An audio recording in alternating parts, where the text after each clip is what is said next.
Hello everyone, welcome to Marigold TV. Please, if today is your first time to watch or listen to my video, don't forget to hit the subscribe button and also remember to press notification bell so that anytime I drop video for this my YouTube channel here, you go always be the first person we go there as well. So today, my people, I get this message for married couple, especially the ones where they pass through challenges, the ones where they bring their husband or their wife matter go they give third party, either people around you, either your own family. My dear, marriage now for two mature people, right? And believe me, there is no marriage where be say husband and wife no they get misunderstanding. Sometimes misunderstanding can occur anytime, any day, if the both couple no use sense to treat that misunderstanding. You go come become big one. We will come be the one where family go come they talk put. Mind you, if problem happen in your marriage like that, you want try to bring it to your own family to talk into it. Never you try to bring your husband down. Yes. Or never you try to bring your wife down to your family. Anything will happen between you and your wife, you know someone office settle around. Bring it out in a very mature way where the family of the woman go talk puts. At least they go still give you your respect. Or where the family of the man go still talk, they go still give you your respect. But in a situation where you will be woman, you can't carry your husband matter, can't go give your family. You can't make sure say you reduce everything about your husband to square zero and give to your family. At the end of the day, shame go day unto you. You and your husband go settle tomorrow. You see, everything when you tell go give your family, it no go come up for their mind. Now that eye, they will take a look your husband. Even after 12, now don't settle on differences. That is why any wise woman or any wise man, it gets some kind of things where you go really say out to your family, reach, so that tomorrow your family not can use them against you, use them against your wife, use them against your husband. Make I tell some of you, many of you forget the fact say there is no other person where they close to you more than your own wife or more than your husband. The love when you get for your family is different from the love when you get for your husband. You see, your family where they show you love now, right?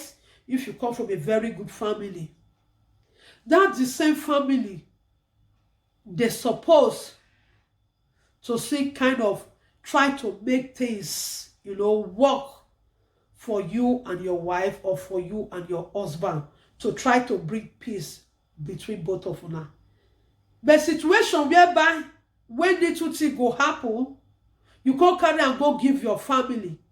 Either you be man, your family come they tell you say, leave your wife, or they can't start to talk the bad, ugly side of your wife. You really need to be so very, very careful. Because it's therefore Proverbs say, now when two people quarrel, now you take the know waiting there for each other mind. When two people never quarrel, you don't go green know waiting there each other mind. You see that minutes when you take vent out your anger, give your family, and your family come they use mass, they finish your wife, is to tell you say they don't love your wife. They pretend they follow your woman. So the same thing goes to you will be lady as well. When you carry your husband matter, go give your family, the next way you go they see your family go they join you, they fight your husband over little thing wey be say dem go settle. Even your next door neighbor no go hear wetin your family go dey talk. They'll start to tell you say, they tell you say you make you not first marry this man. Oh. Make you not sorry my people, because I get cold, you know, in case if my voice dey somehow, because now cold season we dey here now. They'll tell you say, they tell you make not first marry this man. Oh, and you now mumu. You go use your mouth. If you talk wetin the man do, if you come add pepper join, come add sugar join, so that your family go join you beat your husband, abi? But mind you, at the end of the day, unless you're ready to come up for that marriage, if you're not ready to come up for that marriage, after your family don't join you, insult your husband, tell her the life history, that your marriage, it go come the wave. You see that time when we dey complain, say your husband they do you this, they do you that, it go come become double. Your husband no go ever show you that love again. Yes. If it be maybe sometimes he try to forget what your family do to him during the time where two of them they get quarrel. The minute we go sit and remember how they take treat him, he go dey pissed out with you. Go dey pissed out with you. You no go ever dey happy. And trust me, family never start to dey insult your husband. Now your husband go take get respect. Immediately your family don't dey insult your husband don't become rag to them. Some of your sister fit dey for husband house. You don't ever bold go dey insult your sister husband. How dare you? Or you don't ever dey bold go dey insult your brother wife. How dare you? You will make choice for yourself before you enter that marriage. You know say this man dey good for you, and I make you enter. If you not see dey good for you, say you not see the attitude during the time when they date or before they come marry each other, you can't see the hungry parts now. Person no need to tell you make you come out. You don't need to wait for your sister or come wait for your parents make them tell you make you leave your marriage. Now you enter, now you go see by yourself some more courage. Marriage not be do or die. Nobody were there when you make that decision. Nobody were there when you bring that wife, say, now this woman you want marry. Nobody there when you sit or say, now this one you want marry. You choose her for yourself. Now make you carry and go that family. So why be say today, problem come the day. Instead of you to look for who go physically settle on differences, rather you sell your wife out, you sell your husband out. I pity you. Pray make problem not come to you tomorrow. There are many marriages today where we say many of family members they destroy. Yes. Either the sister to the man when you marry destroy your marriage, or the sister to your wife, to you will be the woman. So family member will help you destroy them. And those ones who want to destroy your marriage, many of them deal with their whole. By the time you support, you think that they back you. Obviously, nobody, no woman, no family wants make any man they maltreat you as a sister. No family will like it. But if your family want to do you a favor, due to the way you explain things to them, they will call the both of you. If you now still get parents, your parents go talk to this man, say, come, I give you this daughter. The day where I give her to you, I not say make you the beat her. I not say make you come use her like rag. Come abandon her, come give me for us. Or come to say maybe she did so desperate, or the family did so desperate to give their daughter heart for marriage. Your family go talk sense for the man head. But at the end of the day, they will try to settle now. They go want the man say, okay, as they warn you so, if it happen again, we not go take her likely. And then they go call it a quit. And before that thing go even happen, if it come be say happen again, person will come from a very good home. Your family go call the woman say, how you see this marriage? You want to go for it because they always they complain about this your husband all the time. Do you want to still put up with this man, or you want to live on your own? They go let the woman, you will be the woman, or you will be the man, make your own decision. Because the decision when you yourself make on your own, without no pressure of family, right? With your cool head down, you sit down, you look the way where this woman don't take the, they wind your brain. Where this man don't take the wind your brain, go sit down, think, because now you there for that marriage.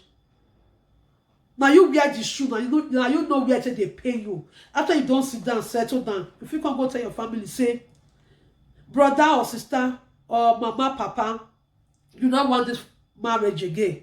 They go say, okay. They go ask you well properly. You don't want time, they go say, okay. What is they go do now to reform the man money? There are some family, they no one maybe say their son or daughter will come the thoughts and they destroy their marriage for them. Trust me. No matter how you try to say you want to fight for this person as your brother or as your sister, if you're not careful, on the long run, the same people when they fight for, they go hold you responsible as the person who destroyed their marriage. That is why any mature person, before you talk to any of your family member, will get problem in their marriage, you really have to be careful. Make you not come become the bad one. Make you not come become the home breaker of their marriage. Yes, you need to use your number 6. You see, say your sister husband, they beat him all the time. Defend your sister. Call your sister, bring your sister, enter us. Ask her what they go on. Talk to her. You want me you continue? No force her more, no pressurize her more, because at the end of the day, she don't born for this man. She not be baby again. If she feel tell her husband, as he go take they use cassava, take they put on for where go take they sweet and well. As he go take fit they put mat for his breast, as he go fit take they wind am up. Maybe say she herself go they get the vibe of that sweet time when they take two of them take they enjoy themselves. So the same your sister or the same your brother not go know when to make a decision about that their marriage. You have there, if you be sister-in-law, you be brother-in-law, never be the person responsible for the own break of your family member. Fight for them. At the same time, try to make peace. Let your siblings make their own decision on their own. Yes. So that you not go end up to become the bad one tomorrow. Your sister not go end up, or your brother not go end up, come they look at you say, you don't destroy his own marriage or our own marriage, you dare your own. Then your sister will get many children now. After, because of that anger, because of that thing where her husband they do to her, will not make her happy, because you don't want pain for your sister, your brother, you will fight to make sure that your sister or your brother live okay, rather than giving up, rather for her to bafuka herself for that marriage. I don't make her use the K word because of you too near. Rather to say your sister bafuka end everything there like that because of marriage, you be one use your good heart to take fight for your sister. If you're not careful, your sister or your brother, anytime they want to talk, if person has this, why you not settle the differences? Why you not try to bring everything for the matter? That your sister or your brother will say, now you tell her make you not stay. If they never carry man to talk like that, that your family member where our marriage is strong, where you be one defend, she go to use one eye they look you. When you and your husband go they come, she not go they happy. She also not because of you. Now they cannot see manage to stay for that her husband house. Now not say some ladies there like that. You go try make you help them. Come out for that abusive marriage because you don't want anything to hurt your own sister, to hurt your own brother. But at the end of the day, when they see you, they see your own husband or your own wife. They are never happy with you. So that is why, if your sister or brother, they pass through difficult time in marriage, try to, try to talk, put in a mature way, settle them if you can. If you not go feel settle them, don't make sure say you be the one will become the destroyer of that home. Otherwise, time to come, you'll become enemy to that your brother and your sister. Believe me or not. Many of now when they listen to me, so now know what I try to talk about. And you lady, very, very careful the way you bring your husband down to your family. Mind you, it get where your family go help you reach. Especially if you marry to the man where be say, you see they good, it dey nice. But sometimes, you yourself, see they make your husband come become something else. And you yourself, they receive some kind of abuse for your marriage as a woman. Now, so some men, they receive the same too. More with the talk to ourselves. We dey always say, now only men they descend on women. Women, the way where some women think they descend on men sometimes.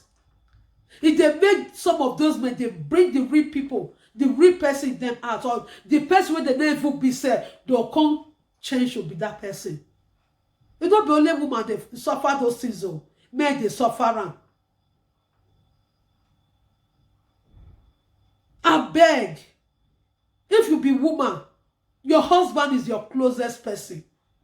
Yes, that is my whole way. Like me, my husband is my closest person. Either in the time of rain or sun, my family are special to me.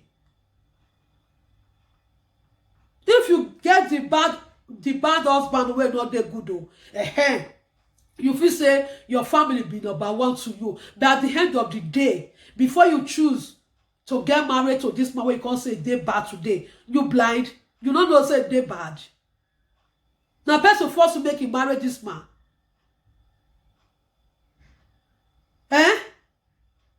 When you marry this man that time, your family ask you that this guy good, you say yes. But after you don't marry a few years now, maybe your whole way not can see good. Now you be the person who come to provoke all this temper way there for this man body out. We come make this man come become this thing to you.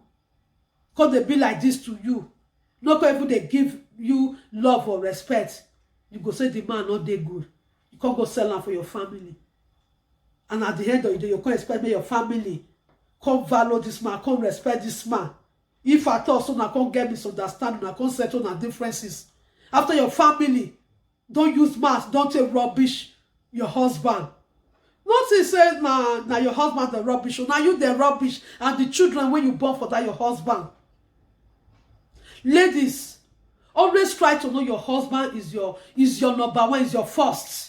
For me, I believe say some people go tell say that their family be number one. For you to know that your husband be number one, right? Pray make you not fall sick. Make something not happen to you tomorrow. You see your sisters or your brothers who they for their own husband's house. They know come meet you, come camp you for their own household. They no go leave their husband, come sit down with you for your sick hospital bed though. Or for that problem where you deal. Now only your husband go dey there for you. No matter say how that man bad rich. As long as say 12 man don't born for each other, at least love don't see dey there. Man when I don't get that day for more than 5 years, 6 years, 7 years, 8 years, 9 years, 10 years, or for some length of time. You think say that man will just abandon you for that condition where you dey, when you know so your children dey there they watch.